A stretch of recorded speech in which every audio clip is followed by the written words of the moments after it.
বিদেশগামী যাত্রীদের পাসপোর্টে বৈদেশিক মুদ্রা এনরোলমেন্টে ফি বেঁধে দিয়েছে বাংলাদেশ ব্যাংক। নতুন নির্দেশনায় বলা হয়েছে, লাইসেন্সপ্রাপ্ত মানি চেঞ্জাররা সর্বোচ্চ ৩০০ টাকার বেশি ফি নিতে পারবেন না। এই সিদ্ধান্তের ফলে অতিরিক্ত ফি আদায়ের অভিযোগ বন্ধ হবে বলে আশা করছে কেন্দ্রীয় ব্যাংক। বিস্তারিত দেখুন প্রতিবেদনে। বিদেশগামী যাত্রীদের পাসপোর্টে বৈদেশিক মুদ্রা এনরোলমেন্ট করতে লাইসেন্সপ্রাপ্ত মানি চেঞ্জাররা সর্বোচ্চ ৩০০ টাকা ফি নিতে পারবেন। এনরোলমেন্টের পরিমাণ বেশি হলেও এই নির্ধারিত ফির বেশি আদায় করা যাবে না।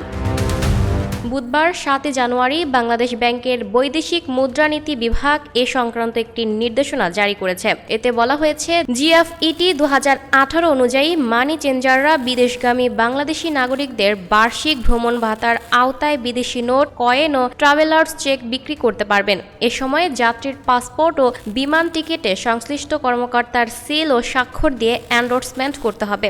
মানি চেঞ্জাররা অবশ্যই তাদের ব্যবসা প্রতিষ্ঠানের দৃশ্যমান স্থানে এনরোলমেন্ট ফি সর্বোচ্চ ৩০০ টাকা এ তথ্য স্পষ্টভাবে প্রদর্শন করতে হবে।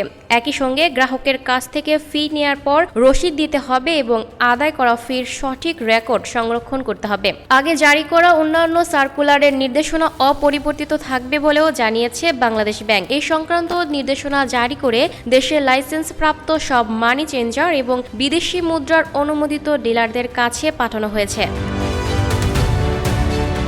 Lucky Akter, up to date news, Dhaka. প্রিয় দর্শক, এই ছিল আপ টু ডেট নিউজের সর্বশেষ আপডেট। পরবর্তী আপডেট সবার আগে পেতে চোখ রাখুন আপ টু ডেট নিউজের ফেসবুক পেজ এবং ইউটিউব চ্যানেলে। ধন্যবাদ।